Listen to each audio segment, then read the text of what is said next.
Hello दोस्तों, auto mechanic zone में आपका स्वागत है। आज हम बात करेंगे ऑटो ट्रांसमिशन के बारे में। मैंने पूरे यूट्यूब के ऊपर देखा कि ऑटो ट्रांसमिशन के बारे में कोई भी ऐसा वीडियो नहीं है जिससे कि लोग वीडियो को देखकर अच्छे से समझ सके कि यह कैसे काम करता है और इसमें कौन कौन से पार्ट्स इस्तेमाल होते हैं।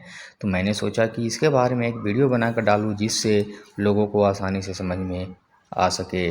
मैंने बहुत अध्ययन किया इसके ऊपर और एक वीडियो बनाया और आप लोगों के लिए अपलोड किया।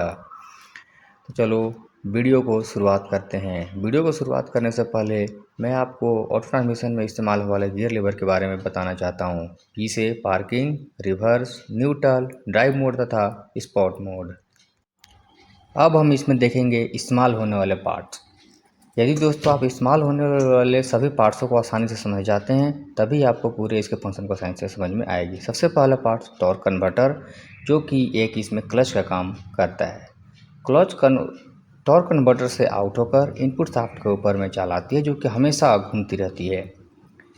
इनपुट शाफ्ट के ऊपर में ही एक ऑयल पंप को लगाया गया है, जो कि इसके जितने भी क्लच पैक हैं उनके पीछे ऑयल का प्रेशर तथा लुब्रिकेशन के लिए ऑयल पंप को लगाया गया है। ऑयल पैन से ऑयल लेता है। ऑयल पैन में ऑयल स्टोर होता है। ऑयल को ड्रेन करने के लिए ड्रेन प्लग तथा ऑयल को साफ करने के लिए ऑयल फिल्टर। अब इसके बाकी पार्ट्सों के ऊपर चलते हैं। इनपुट शाफ्ट के ऊपर में रिवर्स इनपुट शाफ्ट ड्रम, जो कि फ्लोटिंग फीट है। यदि इनपुट शाफ्ट घूमेगी तो रिवर्स इनपुट शाफ्ट ड्रम नहीं घूमेगी। अब देख सकते हैं कि यह फ्लोटिंग फीट है। इनपुट शाफ्ट के ऊपर में ही उसी के साथ में ही एक इनपुट ड्रम को फिट किया गया है, जो कि इनपुट शाफ्ट के ऊपर पक्का फिट है। यदि इनपुट शाफ्ट घूमेगी तो इनपुट ड्रम भी घूमेगा।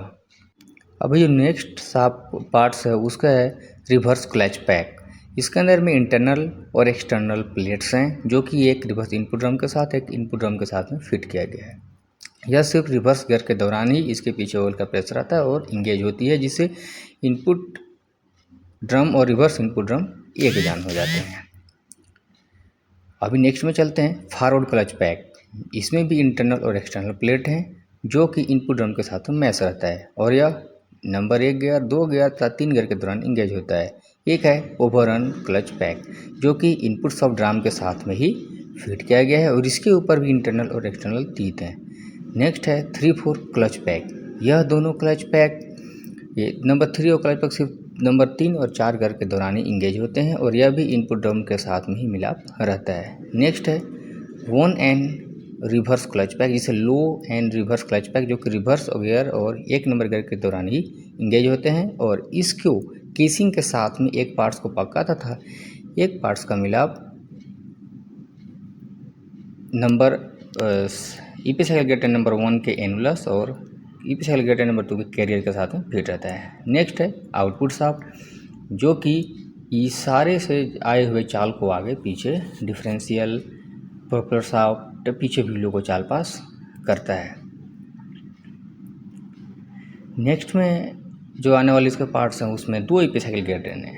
Number 1 EP cycle gear train तो number 2 EP cycle gear train. Number 1 EP cycle gear train और 2 को दोनों को आउटपुट शाफ्ट के ऊपर फ्रीली फिट किया गया है। इसमें कोई भी पक्का फिट नहीं है और दोनों के कैरियर को या प्लेनेटरी कैरियर को सप्लाइन की मदद से फिट किया गया है। इसका मतलब कि प्लेनेटरी कैरियर से ही चाल आउटपुट शाफ्ट को आउट होएगी।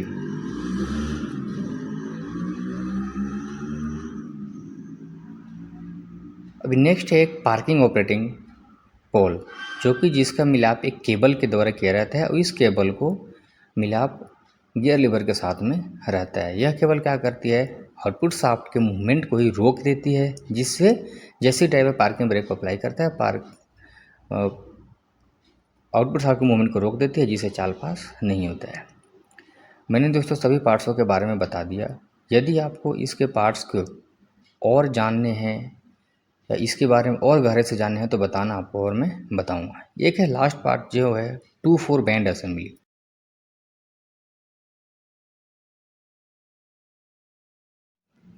अब हम इसके एक साइड से कैसे कैसे कौन कौन से गियर के दौरान क्या क्या एक्शन होता है वो हम देखेंगे। वीडियो को शुरू करने से पहले बताना चाहता हूँ दोस्तों, ध्यान देना कि हर एक गियर के दौरान 2 क्लच पैक कोई ना कोई यूज होंगे। लेते हैं नंबर 1 गियर के दौरान लो एंड रिवर्स क्लच पैक, जिसका नाम number 1 and reverse clutch pack भी है, तथा फॉरवर्ड क्लच है। Forward clutch pack number 1 gear, 2 gear, 3 gear तीनों में इस्तेमाल होंगे। नंबर 1 क्लच पैक तथा लो एंड रिवर्स क्लच पैक के पीछे ऑयल का प्रेशर आता है, जिससे लो एंड रिवर्स क्लच पैक उन दोनों को हेल्ड कर देती है, नंबर 3 के एनुलस तथा नंबर 1 के एनुलस और नंबर 2 के कैरियर को, तथा number 1 clutch pack forward clutch pack को हेल्ड कर दी। आने वाली चाल इनपुट शाफ्ट से इनपुट ड्रम से होते हुए फॉरवर्ड क्लच पैक में चली जाती है। फॉरवर्ड क्लच पैक का मिलाप डायरेक्ट नंबर 1 के सन के साथ रहता है, जिससे सन भी घूमना स्टार्ट कर देता है। अभी देखना दोस्तों कि नंबर 1 ईपी साइकिल के ट्रेन में एनुलस हेल्ड है और सन ड्राइव है, तो पीसी पिनियन तो उसकी उल्टा डायरेक्शन में घूमेगी, लेकिन कैरियर सन के डायरेक्शन में घूमता है, जिससे सन भी क्लॉकवाइज घूमता है और आउटपुट शाफ्ट को डायरेक्ट चाल पास हो जाती है, जिससे नंबर 1 के गियर रेशियो से चाल पीछे प्रोपेलर शाफ्ट में चली जाती है। यदि दोस्तों वीडियो में कोई डाउट हो तो पक्का बताना, ताकि मैं आपको अच्छे से और भी बता सकूं। अगर और भी कोई आपको कोई डाउट आता है तो कमेंट पक्का करना। अभी देखते हैं नंबर 2 गियर। नंबर 2 गियर के दौरान अभी पहले ही मैं बता दिया था कि किसी भी गियर के दौरान 2 क्लच पैक इंगेज होंगे, चाहे कब फॉरवर्ड लगाओ, चाहे रिवर्स लगाओ, चाहे कोई भी लगाओ। तो नंबर 2 गियर के दौरान 2/4 बैंड असेंबली और फॉरवर्ड क्लच पैक के पीछे ऑयल का प्रेशर आता है, जिसे 2/4 बैंड असेंबली क्या करती है कि नंबर 2 के एनुलस को सन को हेल्ड कर देती है, रोक देती है, जिससे वो मूवमेंट नहीं कर पाएगी, तथा forward clutch pack input drum को और फॉरवर्ड क्लच पैक को एक जान कर देती है, जिससे टॉर्क कन्वर्टर से तो हमेशा इंजन से चाल आती रहेगी और वहीं से चाल इनपुट शाफ्ट को मिलती रहेगी। इनपुट शाफ्ट के ऊपर में ही इनपुट ड्रम को पक्का फिट होने के कारण इनपुट ड्रम को मिलता है, और इनपुट ड्रम और फॉरवर्ड क्लच पैक के प्लेट आपस में मैच होने से एक तथा एक जान होने के कारण फॉरवर्ड क्लच पैक के साथ में ही उसी के साथ में मिलाप number 1 EP cycle gear train के सन के साथ किया गया है, जिसे नंबर 1 के सन को जोड़ती है। और number 1 EP cycle gear train के अंदर कोई भी मेंबर हेल्ड ना होने के कारण तीनों मेंबर एक जान होकर घूमते हैं, जिससे एनुलस भी घूमता है, और एनुलस को carrier number 2 EP cycle gear train number 2 के कैरियर के साथ में वोल्टेज फिट होने के कारण कई चाल कैरियर के अंदर में चला जाता है। अब number 2 EP cycle gear train में सन हेल्ड और कैरियर ड्राइव होने के कारण एनुलस को भी ड्राइव मिलती है, और एनुलस के फ्लंज को बढ़ाकर आउटपुट शाफ्ट के ऊपर सप्लाइन की मदद से फिट होने के कारण आउटपुट शाफ्ट से चाल पीछे वाले व्हीलों में पास हो जाती है, जिससे नंबर 2 के गियर रेशियो से चाल पीछे वाले में चली जाती है। अभी दोस्तों बताना चाहता हूँ कि यहाँ कोई नंबर 2 गियर इंगेज नहीं करता है, नंबर 1 गियर इंगेज नहीं करता। जब ड्राइवर एक्सीलरेटर गियर लीवर की पोजीशन ड्राइव के ऊपर या डी के ऊपर में करके एक्सीलरेटर पेडल को दबाता है, तब आगे मूवमेंट करना स्टार्ट कर देता है। लेते हैं नंबर 3 गियर। नंबर 3 गियर के दौरान 3/4 clutch pack, forward clutch pack engage होते हैं, जिससे 3/4 क्लच और फॉरवर्ड क्लच पैक दोनों क्या करते हैं कि इनपुट ड्रम को एक जान कर देते हैं, जिससे आने वाली चाल इनपुट शाफ्ट से इनपुट ड्रम में चली जाती है, और इनपुट ड्रम से एक तो चाल आ जाती है, वापस देख सकते हो रेड कलर का निशान घूम के EP cycle gear train number 1 के सन में, तथा ऊपर से चाल जो वो वाली इनपुट ऊपर वाले जो गई है उससे आ जाती है इसके एनुलस में। अब इसमें देखिए एक ईपी साइकिल गियर ट्रेन के अंदर में 2 मेंबर ड्राइव हो, तीसरा मेंबर ड्रिवन होगा ही होगा, और दोनों मेंबर ड्राइव हो गए तो उसे कैरियर ड्रिवन होगी, और कैरियर को आउटपुट शाफ्ट के ऊपर सप्लाइन की मदद से फिट होने के कारण चाल नंबर 3 के गियर रेशियो से पीछे की तरफ चली जाती है। मतलब जैसे जैसे ड्राइवर क्या करता है एक्सीलरेटर पेडल को दबाता है तो वैसे वैसे गियर इंगेज होते रहते हैं। लेते हैं नंबर 4 गियर। अब ड्राइवर जब और ज़्यादा एक्सीलरेटर पेडल को प्रेस करता है तो आरपीएम बढ़ती है, उसी के साथ साथ सेंसर क्या करता है सिग्नल पास करके नंबर 4 गियर को इंगेज करते हैं। उस समय 3/4 क्लच पैक और फॉरवर्ड क्लच पैक इंगेज होते हैं।